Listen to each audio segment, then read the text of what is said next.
Hello again from Kiev. It's effing noisy here. I was talking to a friend not long ago. He said, yeah, you walk along roads are noisy. No, it's just noisy everywhere. I don't like it. Too busy, too noisy.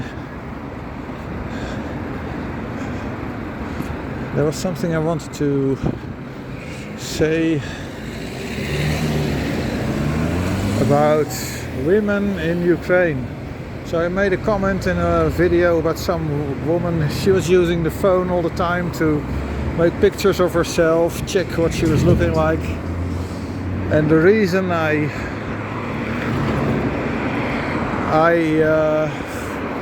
Jesus Christ, smell and noise. I don't know if you can hear anything I'm saying, but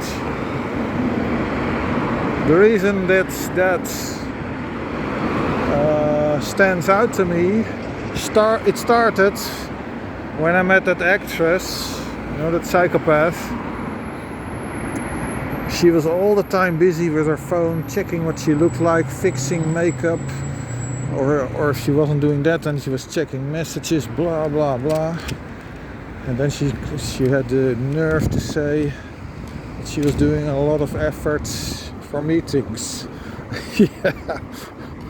It was more like I was in between business meetings. So I don't actually like that, but it stands out to me. But women in the Netherlands, in Ukraine, do more effort to look nice in clothes, etc. But that's not the same as natural beauty.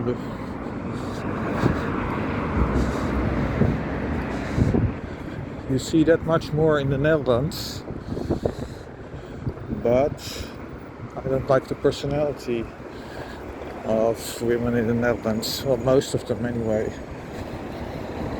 Most people, I would say, actually.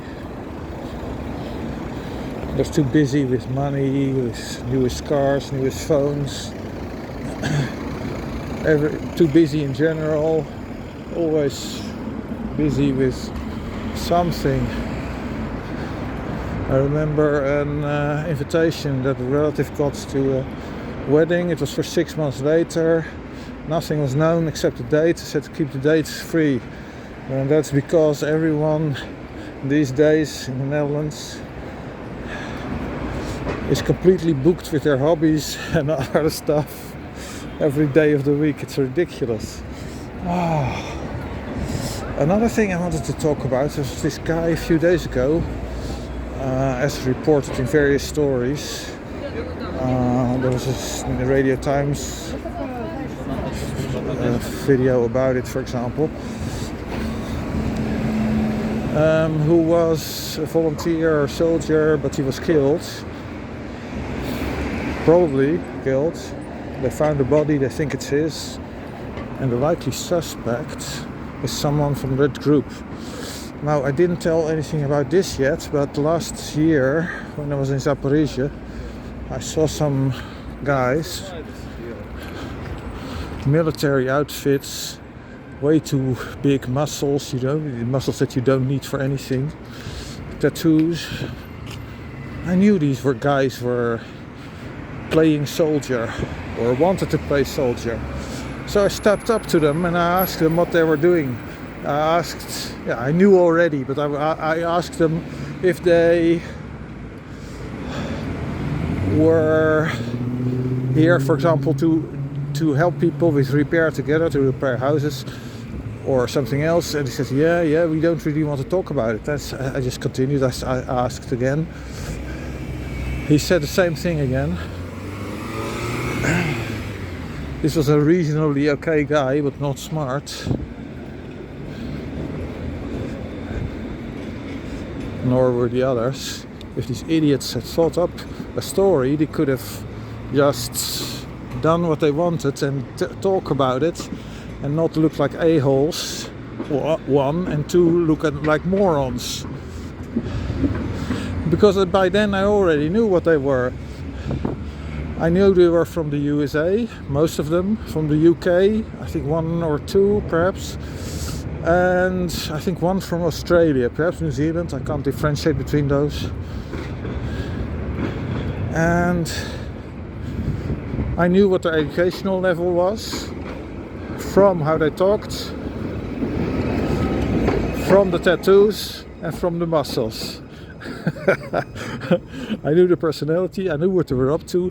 They were not there to help Ukraine. They were there to play games that they could not otherwise play, which is playing with guns in reality and not on some gun range or something, or in a computer game. A bunch of idiots. So in that video about from Radio Times, it was stated that most of the people have issues, personality issues, maybe unstable. There are all kinds of things going on, and this is also why it's very likely that one of that group, because there's also a lot of money involved, the Ukrainian army apparently will give you the opportunity to work with them in a separate unit or something. If, for example, you can provide a lot of money for the army. Makes sense. But if there's a lot of money around, yeah, then people can act strangely. Okay, that's it for now. Bye. Yeah, from Kiev, by the way. Tomorrow, bike trip to Zhytomyr. Bye.